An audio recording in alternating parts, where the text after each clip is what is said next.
Welcome back to NewsX World. I'm Thomas Porteous and you're watching Focal Length, where we get you a briefing on topics from across the world. China's digital economy is at a crossroads. As Beijing's technological ambitions rise, it faces new pressures from US chip restrictions, supply chain reordering, and the return of steep tariffs under President Donald Trump. At the same time, Chinese entrepreneurs are navigating a riskier global environment, adapting to geopolitical uncertainty while seeking new markets abroad. Questions remain over how China will stay central to global trade, what lessons others can draw from its digital success, and where the next big opportunities in cross-border e-commerce will emerge. Joining us now is ZuoZhou Zhang, founder and sailor and e-commerce expert with over 25 years of experience in global trade and China tech. As a serial entrepreneur and independent consultant, he brings deep insight into China's entrepreneurial endeavors, economic strategies, and technological ambitions. Today, he lays out how China's digital economy will evolve, what chip curbs and tariffs rally really mean, how founders are pivoting, and where the next cross-border opportunities lie. Thank you very much for joining us, ZuoZhou Zhang. My first question to you is, as someone who has worked across e-commerce and technology, how do you see China's digital economy evolving over the next decade? Yeah, I think we are looking at a really exciting transformation period for China's digital economy. First, we're talking about massive scale here. I saw a report by 2025, digital economy sector expected to hit over 10% of China's GDP. That is huge. And this isn't just happening by chance. The government is pouring resources into 5G infrastructure, cloud computing, and they're targeting over 300 EFLOPS in computing power. It's like building the digital highways for the future. What's really interesting to me as someone in e-commerce is how digital is penetrating everything, like agriculture, manufacturing, traditional retails, and e-commerce platforms aren't just selling products anymore. They are becoming these integrated ecosystem. Think for like social commerce, live stream sales, instant delivery services. Chinese consumer are becoming more sophisticated too. So platforms have to adapt with their better service quality and more personalized experiences. So on the innovation side, China is going all in on what we call new quality productive forces. We're talking AI at scale, quantum computing, autonomous vehicle, green tech.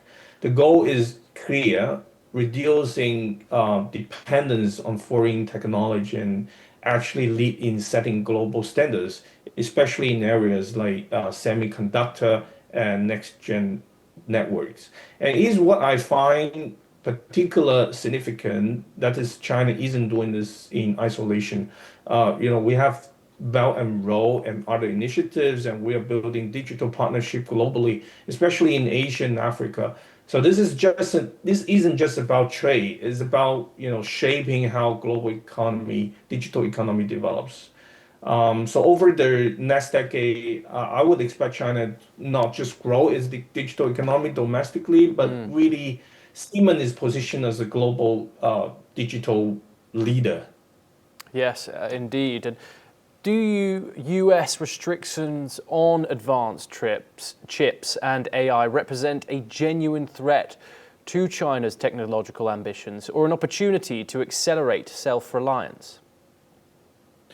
Well, I think it's both, honestly. The restrictions are definitely creating real challenges. I won't deny that, but they're also having these unintended consequences of a supercharging China's domestic innovation effort. Let me start with the challenges. The US export control have cut off China's access to the most advanced chips, semiconductor manufacturing equipments, and designing tools. This forcing China companies to work with like older, less efficient hardware, which increases cost and slows down the development in areas like AI and supercomputing. It's like trying to compete in a Formula One with a restricted engine. You can still race, but you're at a disadvantage. But here's what really gets interesting is the restriction have basically lit the fire under China's tech sector. The government is throwing massive resources at developing domestic alternatives. We're seeing Chinese companies get incredibly creative with what we have. Take DeepSeek, for example. They've developed AI systems that perform at a world-class level despite being built on a restricted hardware. It's actually pretty impressive engineering. And what's happening is that China is treating this as a wake-up call. So everybody now is talking, okay, we can't rely on foreign technology for our core capabilities anymore. So you're seeing this all out push to build domestic chip design capabilities, manufacturing facilities, and even the equipment to make the equipment. It's a massive undertaking. The political reality is that even when US occasionally relax on some restriction, like allowing limited NVIDIA chip sales recently, the China's response has been pretty cautious. Yeah, we appreciate it, but we are still going to prioritize in building our own capabilities. So while the restriction are definitely slowing China down in the short term, they're also creating incredibly momentum for the long-term technological independence. It's a classic unintended consequences, and the pressure might actually make China's next tech sector stronger and more resilient in the long run. Yes, and with supply chains shifting, how is China positioning itself to remain central to the global economy? Yeah, I think our government, China's approach here is really sophisticated. We're not just trying to hold on to our old position, we're actually evolving our entire strategy to stay ahead of this shift.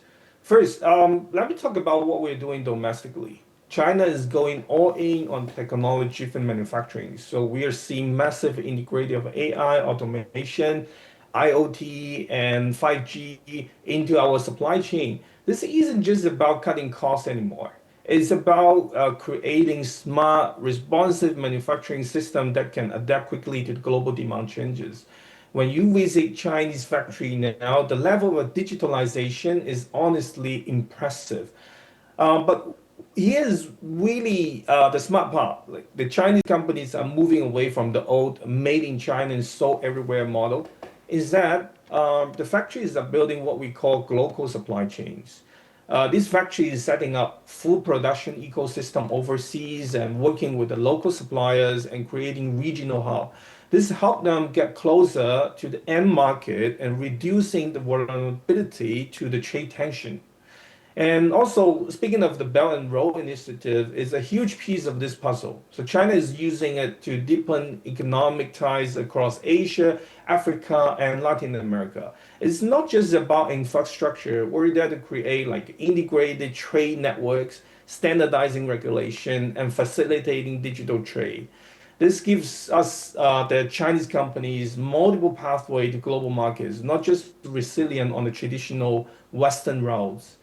And domestically, China is also working hard to balance the economy. We are pushing domestic consumption while upgrading our industrial base towards high level sectors, green tech, EVs, advancing manufacturing. This dual approach means we are less dependent on the export while we are maintaining our manufacturing edge. What's interesting is that despite all the talk about companies are leaving China, we're actually seeing selective increase in the foreign investments from companies that view China as an essential to their long-term supply chain strategy. The key word here is strategic.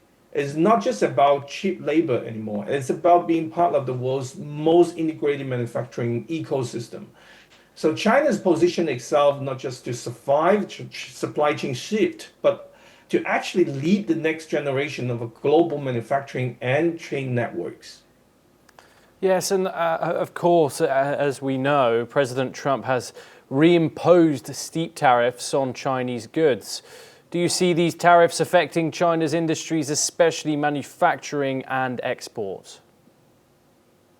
Yeah, the situation is actually more nuanced than the news headlines suggest.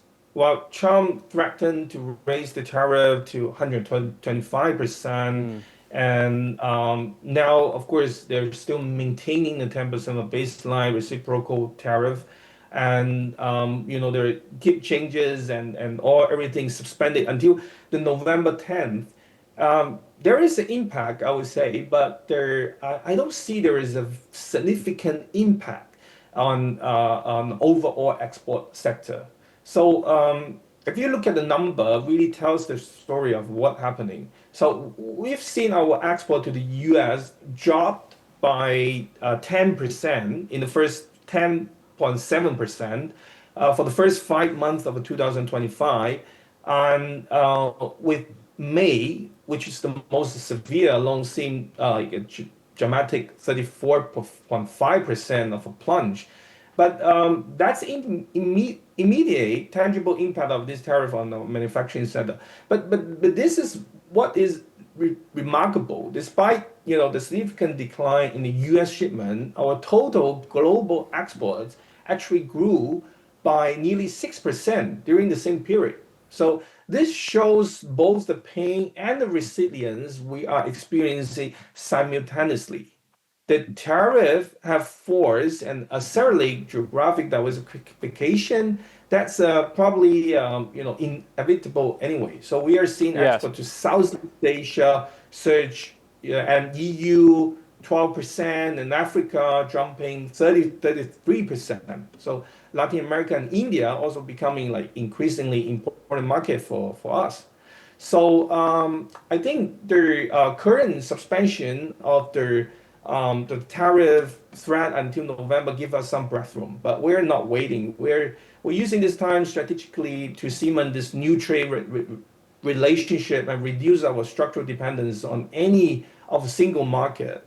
So yeah, so I think what we are seeing here is like a fundamental reshaping of China outbound global supply chain. We're working to move up the value chain, focus on innovation and high margin product rather than just competing on the cost. Yes. So it's a challenging transition. But I think we'll see. I mean, the suspension will be until November, and by then maybe I will have more answers. Some great insight there. Zhang, what lessons can international companies learn from the way China scaled its e-commerce and digital payment systems so rapidly? Yeah, I think there's some really powerful lesson that the international company could learn, and what they often overlook when they study China's digital transformation. The biggest lesson I think is the ecosystem thinking. So we didn't just build an e-commerce platform or payment system in isolation. We created an integrated digital ecosystem. If you look at Alibaba or Tencent, they connect the e-commerce, the payment, the logistics, the social media, and even offline retails into one seamless experience. When the customer could chat with friends and discover products, pay instantly, and check delivery with all within the same ecosystem. So this is one, and the second is I think it's a mobile-first approach was absolutely critical. When Western companies are still thinking about desktop experience, we already leapfrog directly to the mobile, and QR code become our universal interface. You could pay, share, access services, everything with a simple scan. And one more thing is I think it's trust building was huge, especially in the early days. So we innovated with the escrow systems where payments were held until buyers confirm they received the goods. The single feature probably did more to build customer confidence in online transaction than anything else. And of course, like government partnership was another key factor. So we have supportive policies that encourage innovation while ensuring consumer protection. the regulation environment evolve alongside technology rather than trying to fit new models onto old frameworks. And Yes. I think for international companies, the key takeaway is that digital transformation isn't just about digitalization or digitalizing existing process. It's about reimagining the entire customer journey and building interconnected system that create genuine value and convenience. So, Zhang, thank you very much for speaking to us here on Focal Length. Thank you. Thank you for having me today. Pleasure.